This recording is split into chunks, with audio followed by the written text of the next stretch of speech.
네, 2024년 1월 15일 이정훈입니다. 지금 각 당에서 다음 총선에 출마하겠다는 사람들의 지원을 받기 시작하는 걸로 보입니다. 예, 총선이 점점 본격화하는 분위기입니다. 이런 가운데 이재명 민주당 대표가 인천 계양을 해서 다시 출마하려는 준비를 하고 있습니다. 반대로 한동훈 국민의힘 비상대책위원장은 나는 이번 선거에 출마하지 않겠다라고 선언한 바가 있습니다. 이러한 두 사람이 계양을 해서 계양을 무대로 간접적인 대결을 할 것으로 보입니다. 이 방송이 나가는 16일 한동훈 위원장은 계양구에 있는 카리스 호텔에서 인천시당, 국민의힘 인천시당 신년 인사회를 합니다.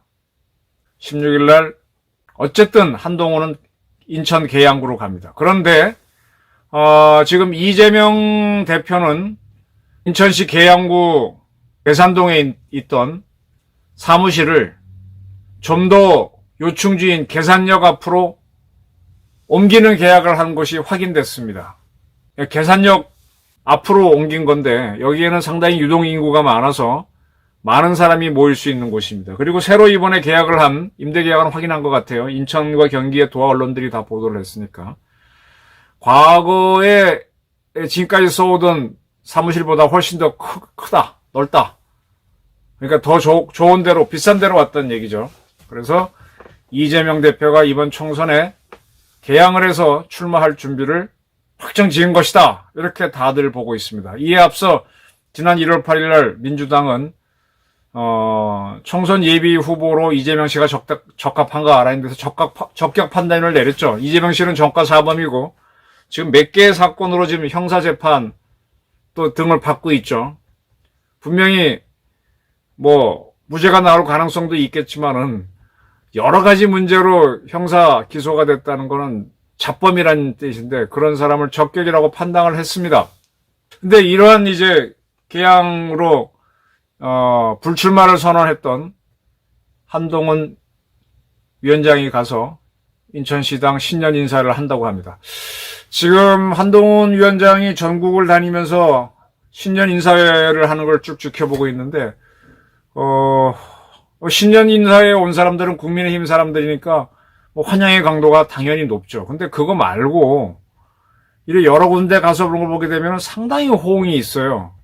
어느 절에 가서 행사 치르는 걸 보니까 법당에서 한동훈 위원장이 신발을 제대로 신을 수 없을 만큼 그 신자들이 보살 신자들이 좋아하는 모습이 보이던데 상당히 선풍적인 인기를 끌고 있습니다. 이번에 계양에 가서 인천시당 신년 인사회를 하면 어떨까?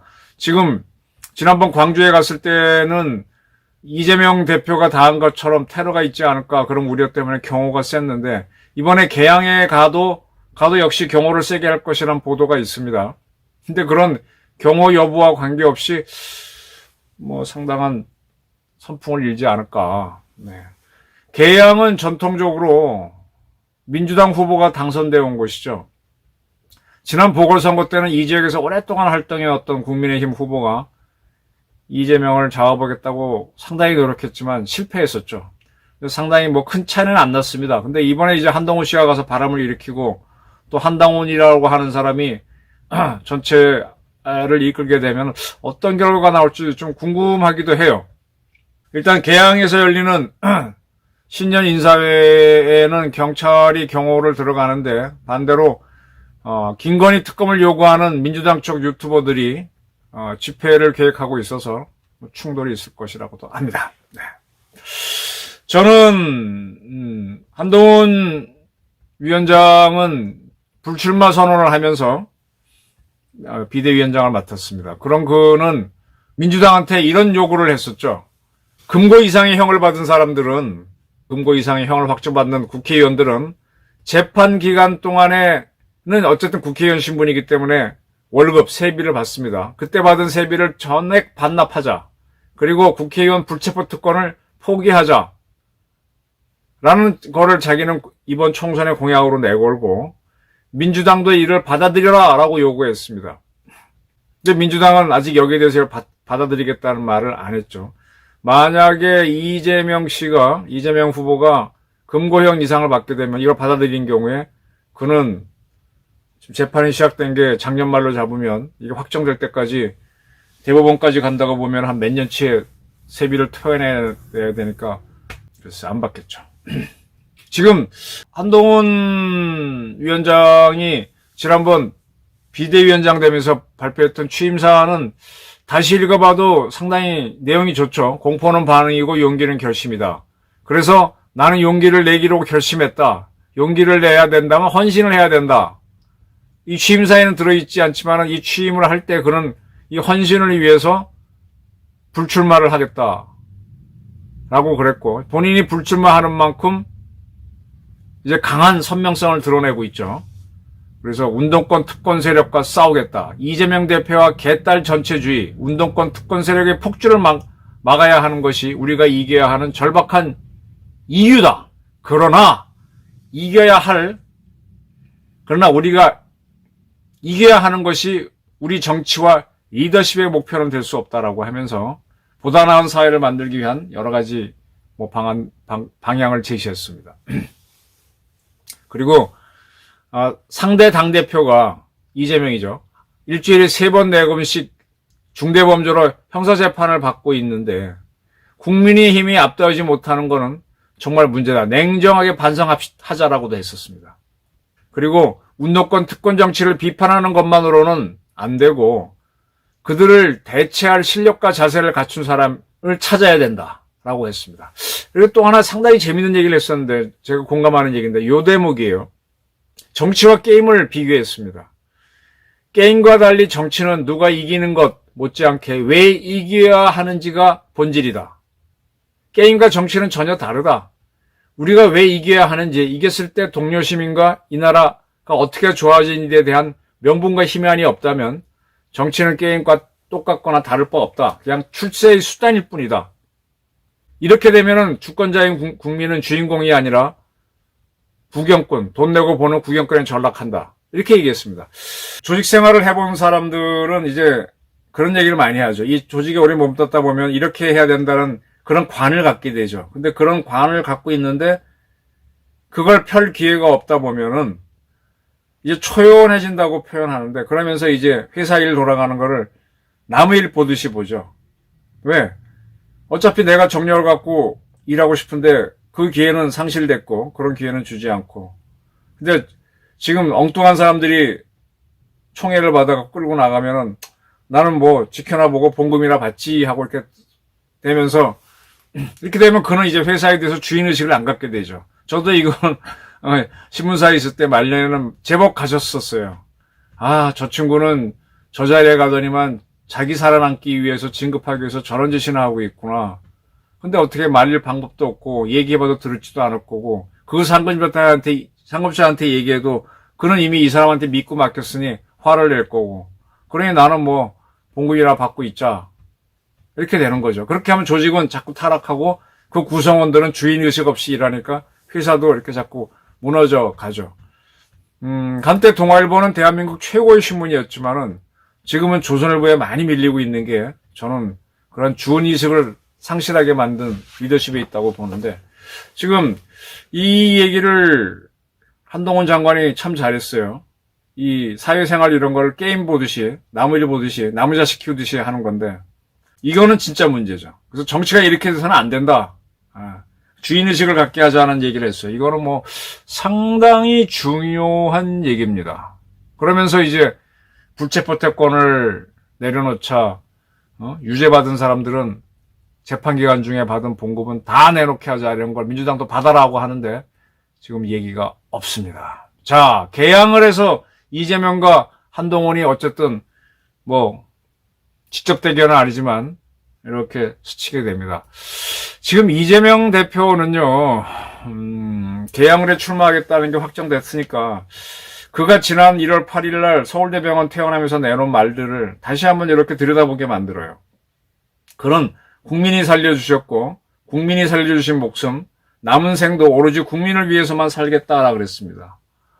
국민을 위해 살겠다는 게 그의 출마인가요? 라는 의심이 좀 생기고요. 어느 날인가 절망을 잉태하는 죽임의 정치가 되고 말았다. 우리 정치는 절망을 잉태하는 죽임의 정치가 되고 말았다. 이 죽임의 정치를 만든 세력이 있죠. 그게 주사파로 저는 봐요. 문재인 정권 때 활약했던 그 주사파들이 정말 봉건 시절처럼 그때 뭐라 그러면 예를 들면 탈핵 정책 같은 거죠. 제가 이제 야 니네들이 탈핵 정책을 펼치려면 법을 만들어 놓고, 왜냐하면 대한민국에는 원자력 진흥법, 원자력을 하도록 만든 법이 많은데 탈핵을 하라고 만든 법은 없어요. 탈핵 법을 만들고 해야지 그랬더니 대통령 공약 사항인데 뭐 하면서 막 밀어붙여요. 그러니까 이 봉건적인 거죠. 나를 따르라 뭐 이런 거야. 밑도 끝도 없이. 그렇다고 자기가 뭐 옳은 방향도 아닌데. 그러니까 이렇게 절망하게 되죠. 아, 이 자들은 자기들 독선에 빠져 있구나. 절차도 없구나. 죽임의 정치를 만들구나 그랬는데, 죽임의 정치, 죽임에 사람들이 말 못하게 만드는 거죠. 저는 그래도 뭘 해봤으니까 소리라도 꿰찌르고 책이라도 쓰는데 보통 사람은 못하잖아요. 그냥 먹고 사는 게 중요하니까 굿이나 보고 떡이나 본다고 하면서 주인의식 없이 그냥 다니게만 만드는데, 그런 정치를 만든 게 민주당이었단 말이에요. 그리고 이재명 씨는 증오의 정치에 대한 비판을 했는데, 글쎄 증오의 정치의 화신은 지금 개딸들이죠. 광주에 누가 왔다 그러면 우르르 몰려가서 하는 것도 그렇고, 직접적으로 찌르는 그런 테러가 없었다라고 하지만 상당히 증오 정치를 하고 있죠. 감정에 의해서. 그래서 이 문제는 어떻게 이재명을 할 것이냐. 이런 문제들이 있습니다. 자, 이렇게 크게 이재명의 퇴원사하고 한동훈의 취임사를 비교하는 거는 의미가 없을 정도로 차이가 있습니다. 근데 국민의힘은 어쨌든 취임사 마지막에서 한동훈 위원장이 국민의힘보다는 국민이 우선이다라고 얘기했고, 그걸 토대로 이제 공천을 하겠다고 밝혔는데, 이러한 한동훈과 이재명이 이끄는 두 당이 4월 총선을 향해 달려갑니다. 두 사람의 언변을 보게 되면 큰 실력 차이가 나는데 표 차이는 그렇게 나지는 않을 겁니다. 근데 표 차이는 그렇게 나지 않아도 의외로 의석 차이는 많이 날 수도 있어요. 저도 상당히 궁금해요. 자, 이재명은 국민이 살려줬다고 하면서 개항을해 출마를 밀어붙이고 있습니다. 잡범 이재명, 재판받고 있는 이재명은 나는 살아야 되겠다. 그가 굳이 출마를 고집하는 거는 국회의원직을 유지해야만 그나마 재판에서 덜 손해를 보기 때문이죠. 경제적으로도 그렇고 법적으로도 그렇고. 상당히 그것은 이재명의 출마를 저는 생계형으로 봅니다. 좀 불쌍하게 보고 구차하게 봅니다. 한동훈 씨는 이제 요즘은 바로 사표 내면, 공무원 사표 내면 연금이 안 나온다 그러던데, 60살부터 나온다고 하던데 모르겠어요. 한동훈 씨는 지금 나이 50 정도 돼서 사표를 쓰고 정치인이 됐으니까 공무원 연금 아마 안 나올 겁니다. 조금 봉급은 어떻게 할지 모르지만 부인이 변호사니까 먹고는 살겠지만 생계 문제는 본인이 어쨌든 알아서 하는 거죠. 그리고 본인이 출마하지 않겠다 그랬으니까 그것도 던지는 거고. 그러니까 어쨌든 한동훈 씨는 자기 걸 다 던지고, 그리고 4월 이후에 나는 생각해보지 않았다. 그 이유 문제는 그때 닥쳐서 하겠다는 거고, 이재명 씨는 내년 4월 이후에 살 길을 위해서 출마를 했습니다. 근데 개항을은 민주당세가 아주 탄탄한 곳입니다. 이번 총선이 어떻게 결과가 지을지, 개항을에 누구를 출마시킬지 모르지만 이재명과 국민의힘 대결은 어떻게 나올지 상당히 주목됩니다. 살려고 하는 이재명, 죽자고 덤비는 한동훈, 누가 이길까요? 한번 예측들 해보시기 바랍니다. 감사합니다.